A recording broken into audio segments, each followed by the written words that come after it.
Hello and welcome to Cricbuzz Live. I'm Saiyami Kher. It's going to be a blockbuster Sunday because the table toppers take on each other. High-flying South Africa take on high-class India at the Eden Gardens. And well, I've got top-class gentlemen in the Cricbuzz studios. Please welcome Michael Vaughan and Zach. Welcome, gentlemen. Michael, are we looking at a dress rehearsal for the finals? Oh, steady on. Steady on. Not quite.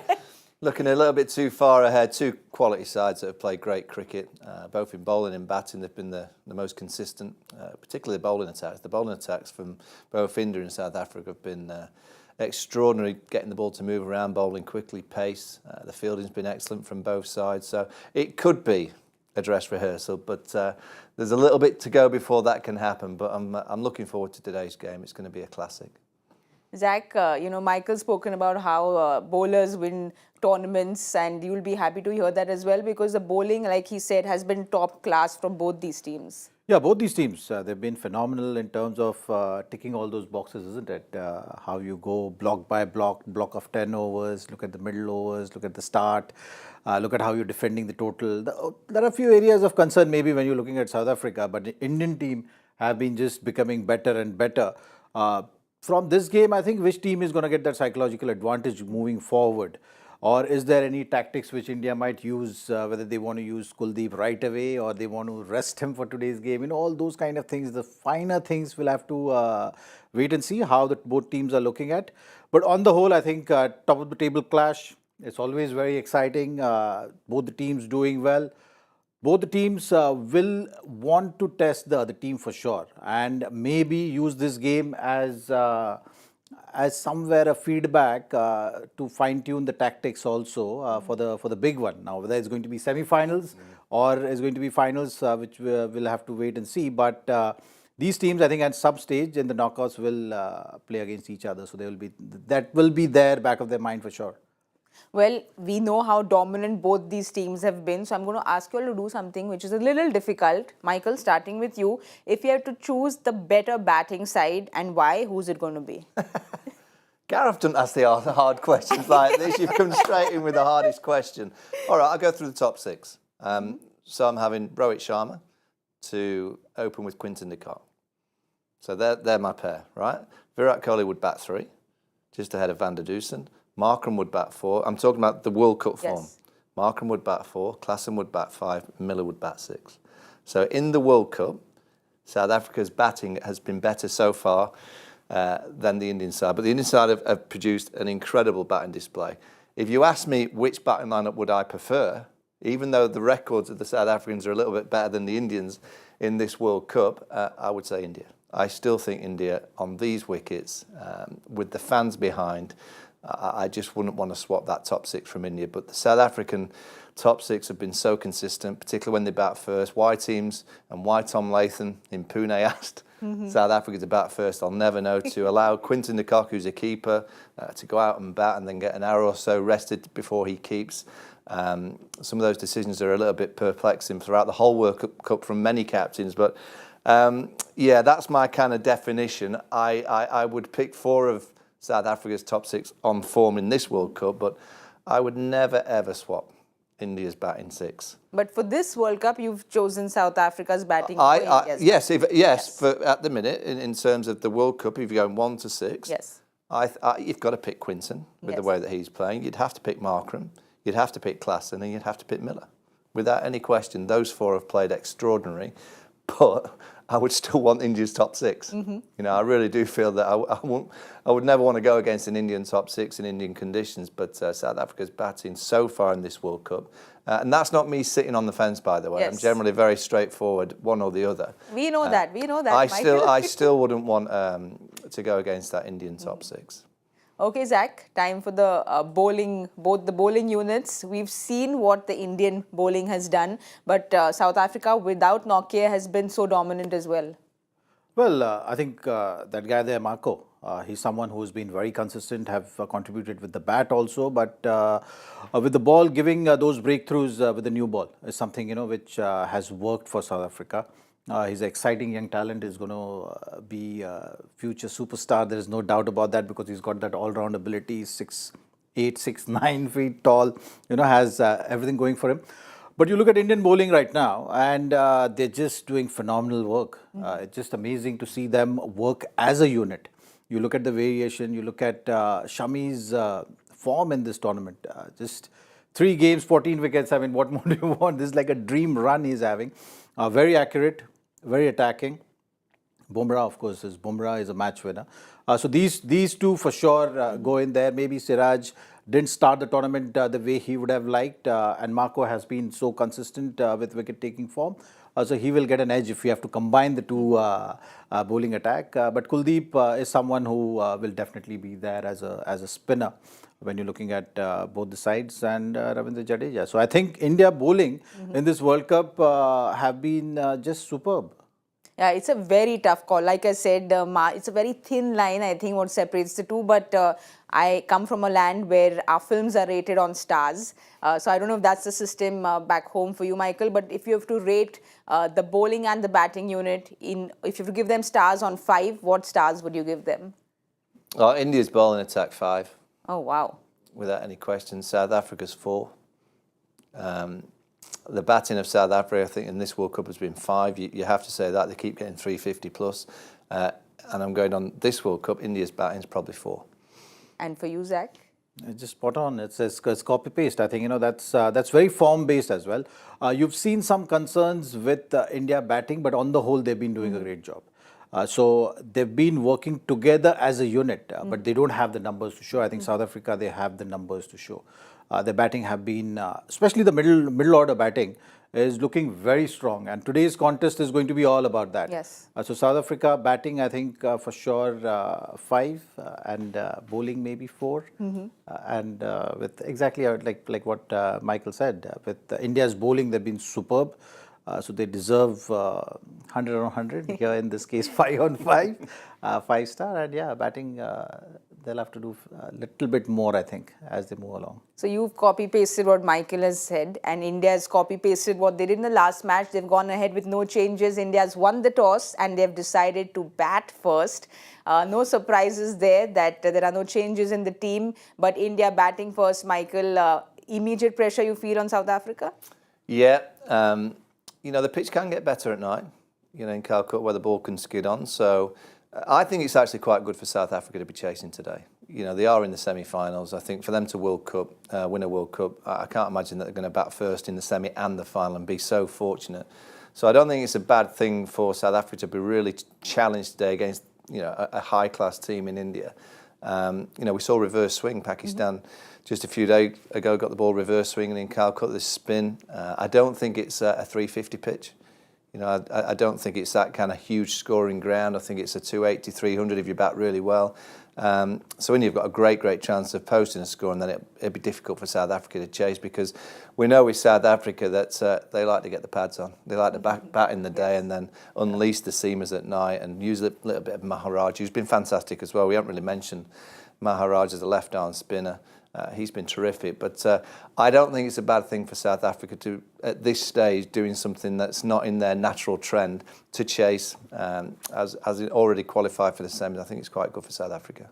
Well, but this confirms that India will be batting first, and the birthday boy and all the fans at Eden Gardens and all across the world are waiting for the birthday boy to come and take field. But Zach, Virat turns 35 today. He's just been the perfect ambassador for the game, supreme fitness, his numbers do the talking. He's just been the perfect example of what, and led by example, if I can say. Absolutely, those numbers are staggering, and we all know what he's chasing also. He's chasing the great Sachin's record there. So he's got another opportunity today to go for that 49th 100, which everyone has been waiting for. He's been coming close, but if he gets it on his birthday, it's going to make it even more special. And I think that something will be there back of his mind, that everything is coming together. The atmosphere there in Calcutta is going to be superb. Everyone will be rooting for Virat to go out there and get that 100. Playing on a birthday is always very special, isn't it? And you have that little bit of different energy also because you know it's a special day. There might be something. You have different energy because you've eaten so much cake in the morning. Have you played on your birthday, Michael? He'll be staying away from the cake. You know how Yes. he is with his fitness. I think he's going to discover some special cake and he will enjoy that. He's not going to go for the ones which we enjoy. Absolutely not. I think he'll enjoy the cake with 49 written on it. But, you know, he's just, Michael, been supreme. This World Cup, he's got 5 plus 50 scores. Unfortunately, even in the other day at Wankhede, he couldn't make it to the 100. But Rahul Dravid said, you know, he's not thinking of it. He's completely relaxed and those numbers are not playing in his head at all. Yeah, I mean he's going to get there. You know, he's going to get 49, 50, probably end up with 60, 70 one-day hundreds. He's incredible. You know, you look at the number, he's 35 today, but I see him as a 25-year-old. You know, the way that he runs around the field, his energy, you know, he's a real buzz. Even though he's not the captain, you can see he's still the energy of this team. He's still the driving force in terms of mentality. You know, when he finishes, and it'll be in a few years, I hope, I really feel his legacy is going to be huge because it's not just going to be his numbers. It's not just going to be his average of near on 60 in one-day cricket, plenty in test match cricket, probably breaks all the records. I think what he did for Indian cricket in terms of fitness, you know, and the drive of fielding, I think he really has driven Indian cricket forward. And he's probably driven it forward more than any other player. I mean, MS Dhoni, Sachin, Kapil back in the day, Sunny, absolute legends, Zach, they're all incredibly great cricketers. But what Virat did for Indian cricket in terms of really driving the professionalness that you require to be an athlete, to go out there and buzz in the field, and when you're batting, running between the wickets. I can only imagine what he's saying to the likes of Shubman Gill. I can only imagine what he says to him in the dressing room about, yeah, it's not just about playing the cover drive and the pull shot. It's about being dynamic. It's about being aggressive with your running. It's about being focused all the time. And to think that Virat, I mean, I've just seen the TV, they've got a two-hour pre-show. I reckon an hour and 59 minutes on Virat Kohli. Yes. You know, everyone talks about Virat. I dread to think if he turns on the TV and all he ever hears is people talking about himself. So how he copes with that and how he copes with the spotlight, very similar to Sachin, how they deal with this exposure and this kind of goldfish bowl that they live in. It's remarkable to think that the performance levels of Virat just continuously stay at that incredibly high level. And I do say once again that when he finishes, his legacy could quite possibly be the biggest of any individual that's played cricket for India. And that's saying something when you think about the legends that I've just mentioned. No, absolutely. And Michael, you said something very interesting. He almost looks, he's turned 35 today, but he feels like he's 25 because that's what he is on the field. We'll all wait and watch if he gives himself that century today. But let's have a look at South Africa's playing 11. They've gone ahead with one change. Shamsi comes in for Coetzee. Zach, a surprise there. Do you think they wanted to get that extra spinner in spite of Coetzee doing so well for them? Yeah, we've seen at Eden's at times the surface can be on the dry side. So if the plan was to bowl first or take advantage of the conditions, then Shamsi is something which they've been going to for the tactical side of things. So the thinking from South Africa here is very clear that they want to see how Shamsi goes on against the Indian batting lineup and use the conditions. If they've been making this call throughout the tournament, depending on the pitch condition. So I think it's just the analysis on the pitch resulting in this change. It lessens the batting though. You know, Coetzee at number 8 is, you know, he's a good striker of a cricket ball. So if you just look at that order there, Rabada coming in at number 8, Jansen's done well at 7, but you always feel Jansen's just probably one place too high. You prefer Jansen at number 8. And I think that's where India will fancy South Africa. If they can get early wickets, and not many teams have got the early wickets against South Africa. And this is going to be the challenge for South Africa. If suddenly Bumrah and co, Siraj and Shami suddenly get 2 or 3 early wickets, how's that batting lineup going to cope? And that's why I think it's a good day for South Africa to be chasing. If they lose, of course you don't want to lose, but if they lose, they'll have lessons to learn. I don't think these group stages affect semi-finals and finals. I'll go back to 2019. Australia blew England away in the group. Blew them away at Lords. They got to the semi-final. Everyone said, oh, you know, Australia, they're playing this brand of cricket. England got beat by Australia 2 weeks ago at Lords. It's going to be the same. And England just blew them away in the semi-final. So I actually don't think results in group stages affect semi-final finals at all. It's all about on the day. But for South Africa, I don't think it affects India. But I think for South Africa, if India blow them away today, it could have an add-on effect going into the semi-finals. All right, it's now time for the Naukri career score. Naukri.com, India's #1 job portal, have come up with a Naukri career score where they use their expertise in helping grow careers and apply this to cricket stats. And what we get is a whole new way of looking at cricket careers. Zach, you're going to be happy looking at the Naukri career score today because the top 5 bowlers, there are 4 Indians, and Siraj is the one who is the seamer with the 715 points there. But before I get to you, Zach, Michael, you were there at Wankhede the other day. Siraj gave them those deja vu feels against Sri Lanka again. What about that spell was very special for you? Oh, incredible. I mean, since he's come back into the side, he's just picked up wickets. He bowls that inviting length as a batter that you think you can drive it, and he just goes boom, boom, either way. Bowling quickly, he's got that bouncer up his sleeve as well. India have been catching. The fielding looks electric, but it's his run. When you see him running in, and he runs in hard, you just know he's in good rhythm. And he's just got that ability to bowl the unplayable. You know, some of those balls, and Bumrah and Siraj as well, some of those balls that they bowled to Sri Lanka, they were unplayable deliveries. And I think that's what's probably scaring the opposition in this World Cup, that if India arrive and bowl like that, it doesn't really matter what you've done in matches in the nets. Sometimes you get balls that you just can't play. And I look at the attack of India, and they actually have probably 4 bowlers that can bowl balls to you that you just cannot play. And you just hope that they don't bowl one to you early. Nissanka, that first ball from Bumrah was exceptional. But Shami, in an attack that's outstanding, he's been the standout. He really has. He's just bowled with so much pace and skill. It's a joy to watch real quality seamers when it looks effortless, and it certainly isn't. I mean, Zach will tell you more about seam bowling than me, but it's not. It's so much hard work that goes into bowling quick. But Shami, at the minute, he's making it look very easy. But Zach, you know, that's why everyone is up there in the Naukri career score. But Siraj in particular has been doing this all year round. In spite of Shami not being there, Bumrah not being there, Siraj has gone and picked those wickets, which is why he's up there in the ranks with the longevity and situational performance. Yeah, I think that's something which, if you look at Siraj's career, he got the opportunities and he was maybe 2nd or 3rd in the rankings, because in test matches also. He's someone who actually has come from the test matches and then started playing white ball cricket. The senior bowlers missing, Bumrah was injured, so that gave him that opportunity and responsibility as well at that stage. Someone had to take when Bumrah was not available, and he did it fantastically well. And he kind of grew in confidence as he moved along.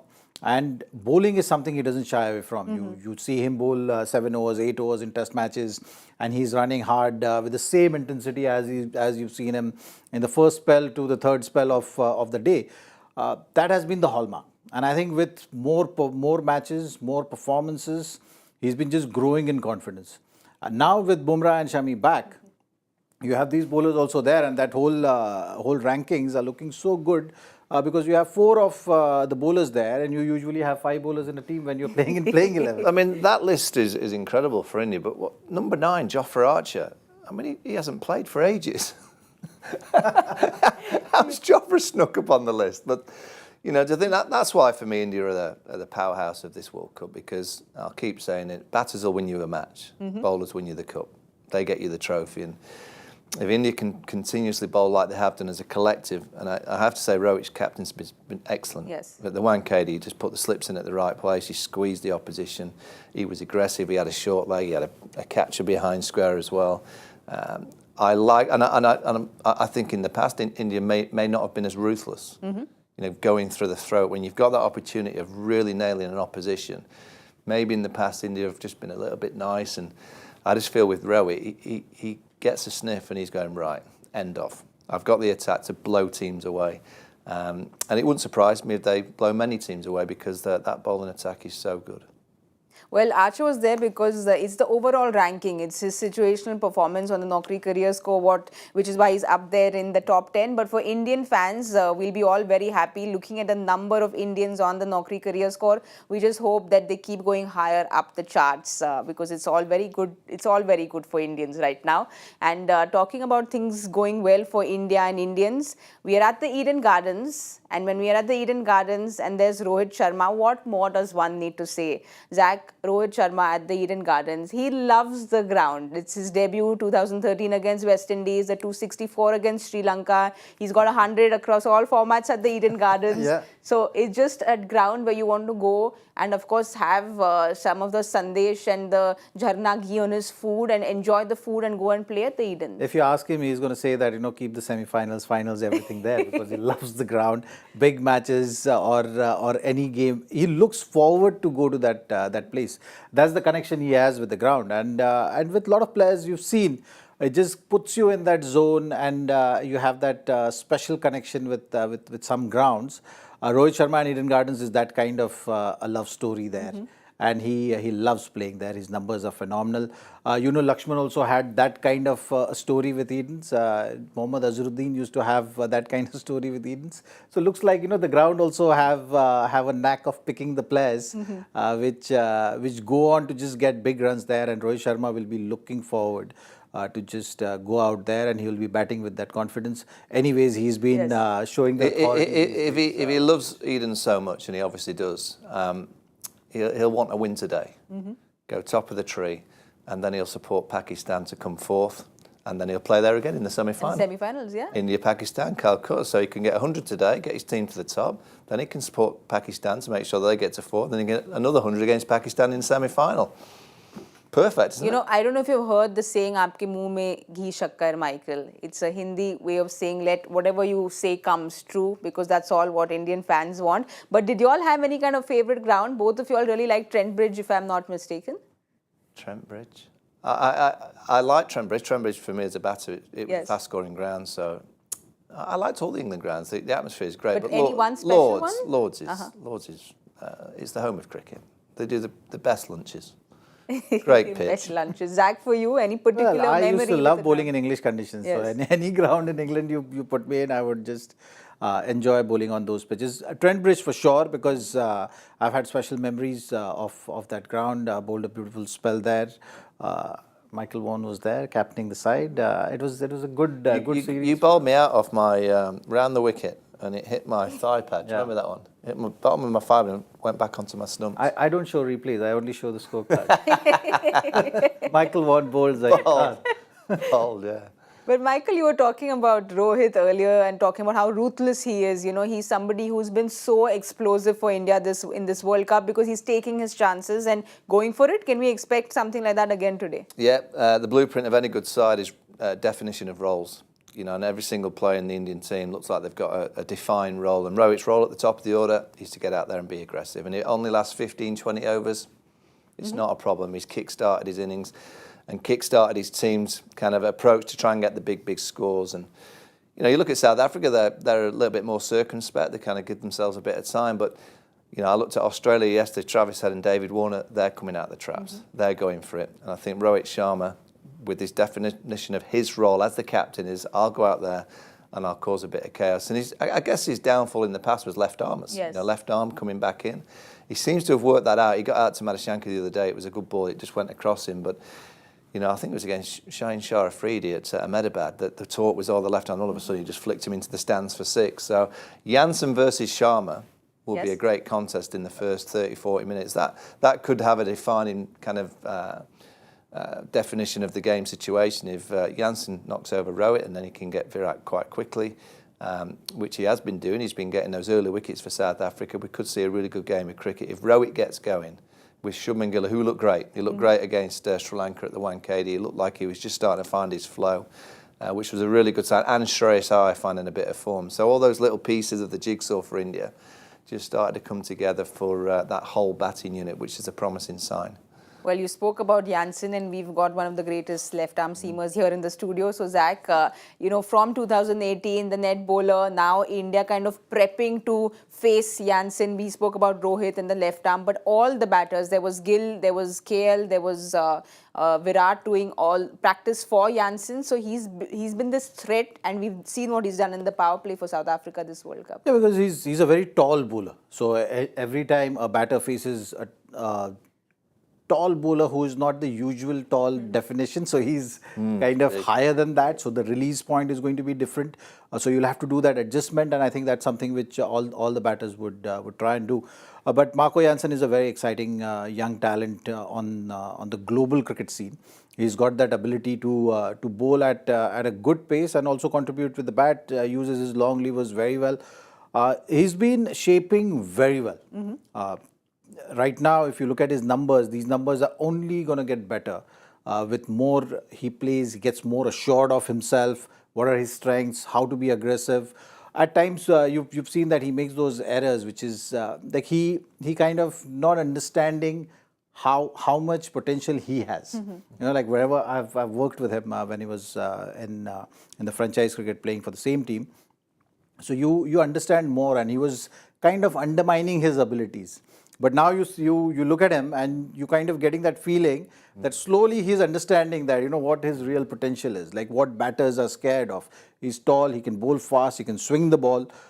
So he's getting that out now in his skill set and in his mindset as well of being aggressive, looking to pitch the ball up, looking to be aggressive, looking to be authoritative is something which he needs to be, and he's showing those signs, which is great thing. The numbers are backing that, so he'll only get better from here as he grows in confidence. Well, Zach, it's interesting you say that because, Michael, how important is the captain's role in a youngster understanding what his true potential is? Yeah, I mean, it's about the culture in the dressing room of making sure that these players are settled in their own position. I think he knows his role now. He's played quite a bit of cricket.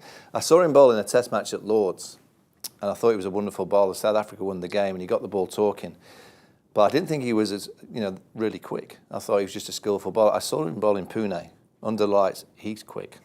He bowled sharp, and that's why today is quite interesting because, throughout this World Cup, 14 wickets in the first 10 overs at an average of 12. That is ridiculous. To think that he's setting the tone, but I would think the majority of those have come under lights because obviously South Africa have been batting first, big totals on the boards. The opposition have been having to kind of play more riskily because the numbers that they're chasing are really high. So teams are thinking that they've got to come out the traps fast. I'm intrigued to see how he goes in the day. When it probably won't swing around, it won't zip through. Will he get reverse swing? We saw Pakistan get reverse swing in Calcutta.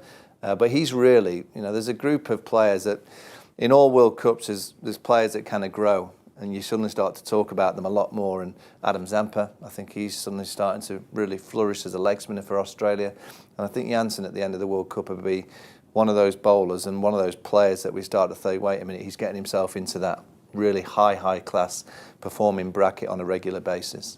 But Zach, just quickly, if I can ask you, Jansen spoke about how playing in Indian conditions, he said he was not going to actually rely too much on the swing because sometimes it will swing, sometimes it won't. He said that he's just focusing on hitting the deck hard. Yeah. So do you think that's really worked for him in the World Cup? That's a good approach to have, and especially if you have that kind of a height and you're delivering from that height, you can actually extract anything out of the pitch.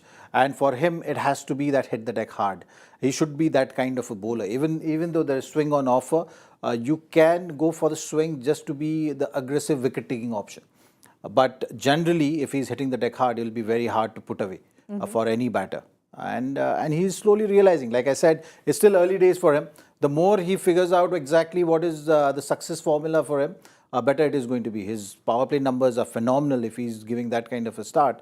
But if there is no swing on offer, he's someone who should be looking to be aggressive, and you be aggressive by hitting the deck hard. Well, we'll wait and watch because like Michael was saying, they're going to be bowling first. We'll quickly have a look at the two teams again. India go unchanged. They're playing the same 11. No surprises there. But South Africa have gone ahead with one change, and Shamsi is that change for Koitse. So we'll be looking forward to the matchup of Rohit Sharma against Jansen. We are now going to do what we have no answers to, but we've got Michael in the house. Maybe he will change things around. Zach and I usually don't attempt it, but with Michael in the house, we're going to attempt it. Let's have a look at the joy factor question of the day. In 2014, what did Virat, David Warner do that was lost against Arthur Morris and Dennis Compton at the same ground back in 1947? That was last achieved. Last achieved in 1947. What did Virat? I think I know. For a change, I know because Virat Kohli related question, I think. I don't know. Okay. I've no idea. I'll tell you after the show. Yeah. We'll I don't want discuss. to give it away because I don't know how to don't give a it. hint. No, don't Yeah. give it away. But because if Zach, we've got it. We've got a whole lot of answers on Twitter as well. We'll quickly do the guessing game now as well. We don't want to be late for the first ball, so we're going to quickly do the guessing game. Michael, why don't you go first? I think they'll get 303. Ooh. I'm going for 340. I think it's going to be a high scoring game. 303, 340. I think I'll go with 320 then. So we have it all covered. Okay, 324. I changed my mind. I'll go with 324. Let's see if our team can win. We didn't really succeed yesterday. Hopefully Michael brings the luck in. And like I said, we don't want to miss the ball. It's going to be a very exciting game today. So we're going to go quickly and catch the first ball from the beginning of the action. We're going to go eat our food.